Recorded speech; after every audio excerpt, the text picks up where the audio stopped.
to Torah talk, Parshas Emor. So, I don't think it really talks about Parshas Emor actually, but at least it is Parshas Emor. Well, it's not even Parshas Emor now, it's actually Pahar, so, okay, whatever. So, anyway, to answer last week's question, Kedoshim, the question was, where in the Torah do we have a remez for the halacha about Sfiras Omer that must be said standing, the bracha and the counting standing? So where do we find a remez to this in the Torah? So the answer is, there's a brisa that says, the pasuk says in Parshas 8, Devarim Tezayin Tes. It says, Shiva Shavuos Tizkor Loch, Me'achel Chermesh Bakama, Tachel Nispar Shiva Shavuos. When the first Chermesh, like the tools, are in the standing stalks, then you should start counting Shiva Shavuos. So Bakama Tachel Nispar. So based on this, the Brisa says, Al Turgei Bakama Ella Bikaima Tachel Nispar. You should count Bikaima, like it says in next week's Parsha. Standing Bikaima Tachel Nispar. So from there we see that Sfiras Omer should be said standing up, of course, but yet also Chayla or Zaken, it's okay even with Chatzchila for Chayla and Zaken to sit down, it's brought down in halacha. But that's what the Brisa says. So now I told you it was a Brisa, and I asked you where in Shas is Brisa brought. I checked that. I've never heard this Brisa. The answer is, it may be nowhere in Shas. So first we just need to know the source of this halacha. So the Rambam even says it in Hilchos Midu Musafin Parak Zayin Chav Gimel. Rambam says the counting needs to be done standing up, but yeah, it's okay if it was done sitting. So the Kesef Mishnah writes that the Ri Ben Gaius says that Rabbi Seinu, we have a Kabbalah from Rabbi Seinu, this halacha that the Rambam says.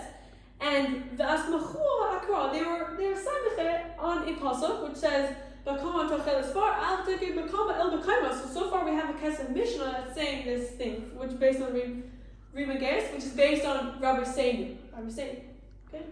Rabbi Seinu. Next, we have the same author Kesef Mishnah, Rabbi Yosef Cairo, in his Chibur Beis Yosef al Torah, because the Torah writes, it should be said Ba'amidah. The Sfiras Omer and the bracha is be'amida, which is in Siman Tav Tzadidat. Tav Peites, sorry. Tav Peites, the Torah writes it. So the Kesef Mishnah there in Beis Yosef, he says, this time he brings it from the Rosh. The Rosh at the end of Pesachim, which is at the end of Siman Ben Aleph, at the end of Maseches Pesachim, says, Tanu Rabbanon, I'll take it Bekama El Bekaima by the pasuk of Bekama Tachel Nisbar. So it seems to be it's Torah Rabbanon. Okay. So now the Beis Yosef, in his Chibur Kesef Mishnah, Beis Yosef, he writes a reason from this from the pasuk. Now, after when he came along and wrote Shulchan Aruch, we see even in Shulchan Aruch, Siman Tav Peites, based on the Torah, says it should be Mamida. So then we needed the Taz to explain and say that it's a Rosh and then the Pesachim, which says Bekama Tachel Nisbar to Bekama El Bekaima. So now, the Ber HaGoyla on that Shulchan Aruch, Tav Peites, says, it's a Rosh at the end of Pesachim from a Brisa of Bekama Tachel Nisbar. So we see that the Rosh Lashon is Torah Rabbanon, which is brought in Beis Yosef and the Taz, and even the Ber HaGoyla says it's a Brisa. So it seems to be it's a Brisa. We see from the Ri Ben Gaius that it must be Rabbi Seinu. Okay? Now, take a look at the Rosh in the Siman Ben Aleph. The Rosh, he says, Tanu Rabbanon, the Tanu Rabbanon needs to be Bamida, the Tanu Rabbanon, Bekama Tachel Nisbar, Bekama El Bekaima. Then the Hagos Grib, which is the author of Masoras HaShas, he's the Masoras HaShas, and he says, I looked in the whole Shas and I did not see this Brisa. Okay? So where is this? What's the source of this? So he says, for K, he brings the whole Kesef Mishnah, which brings from the Ri Ben Gaius, that says that it's Asmechul Rabbi Seinu Akra. So it's Rabbi Seinu. It's not a Brisa, it's Rabbi Seinu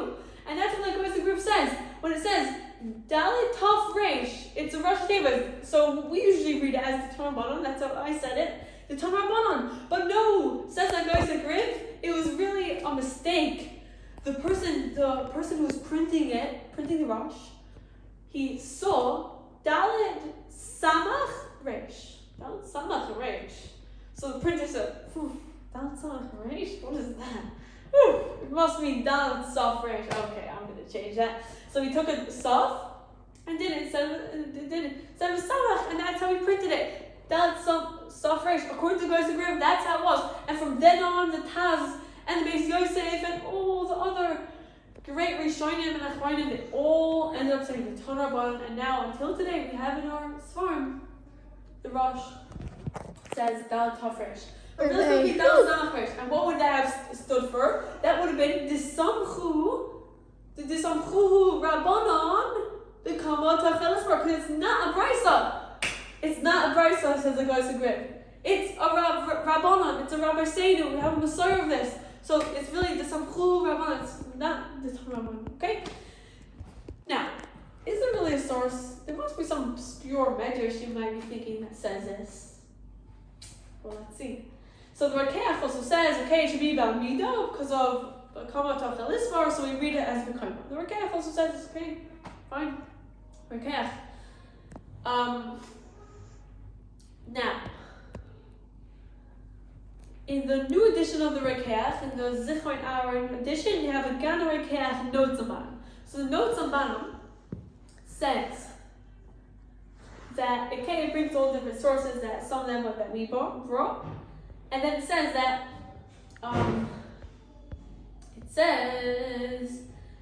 actually there was printed about 100 years ago, in Berlin was printed a Medrash Tanoim from Ksav Yad. And this Medrash Tanoim, if you look in Devarim Tazayin Test, it says exactly this drasha. Apparently it's from Tanoim. It says exactly this drasha. So it actually is a price according to this that has this Medrash. And now I recently saw in the Friedman edition of Shulchan Aruch on the Taz and the Bar Goyla, where they say it's a brisa, they bring from the Rosh. The Rosh it's a brisa. So the little note Aleph in the Friedman edition of Shulchan Aruch says Ayin Medrash Tanoim in the Devarim Tazayin Test. So it's Medrash Tanoim. Okay, what else is it? What other sources do we have here? So now I also saw a few minutes ago, like half hour ago, that the Chazon Avadia, apparently I didn't see it inside, but apparently the Chazon Avadia brings it from a Lekach type, which is a Siksa Drosha in Parshas Emor, and in fact it's a Chav Gimel Tezayin. The Siksa Drosha, it says it needs to be Bamida. So now, because of the Kamot HaChelisvar, we read it B'Kaima. So now, who wrote the Lekach Torah? So that was really in that was by a Rishon though, so it's not really a Medrash. It's by a Rishon. It's by Rav Tovia Rabbi Eliezer. So okay, but in fact it says there that from Sfiras Omer that says B'Kama V'Yasher B'Kaima, we learn from all other mitzvahs that says Lachem. It says this right on Lachem. So it says Himo Lachem Kol Zachar and Vayu Lachem Tzitzis. So too by Tzitzis and Milah and all the mitzvahs at least we still said done standing on. In fact, it all comes from Sfiras Omer. Okay, that's interesting chiddush. Okay, that's answer to the question. Now, on Wednesday is Yodam Iyar, which is Pesach Sheini. So let's just say 2 weeks of Pesach Sheini. First of all, okay, yeah, we know it's the Hilula of Meir Balnes. We wouldn't have a story that says Patiro, but okay. So now the Yagid says, what's the whole reason of Pesach Sheini? Pesach Sheini is supposed to be for people who are Tamei, who couldn't have done Pesach Rishon, they do it later. But why does it need to be a month later? It could just be, they have plenty of time to retire themselves after Pesach. It's already well over 7 days after Pesach. Why does it need to be a whole month after the first Pesach? So, he says, Gilu li min hashemayim, they actually revealed to me in Shemayim. Says the Yagid, the reason of this. And that is because when the Bnei Yisrael left Mitzrayim, they ate matzah all the way until the night of Tes Vav Iyar, meaning all through Ad Bichlal, Pesach Sheini, they ate matzah. So that's why there's still hashpah of the Kedusha, he says, on until Pesach Sheini, including Pesach Sheini. That's pretty interesting.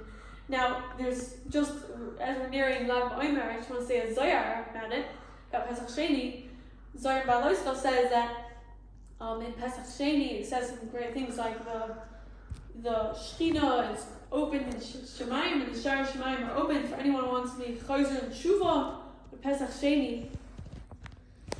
The Sheina, the Malka, the Sheina, Malchasa. So it says a very great Chiddush actually in the Zohar that this opening of Shar Shemayim actually goes through the entire 7 days after Pesach Sheini, which is up to and including Chav Iyar.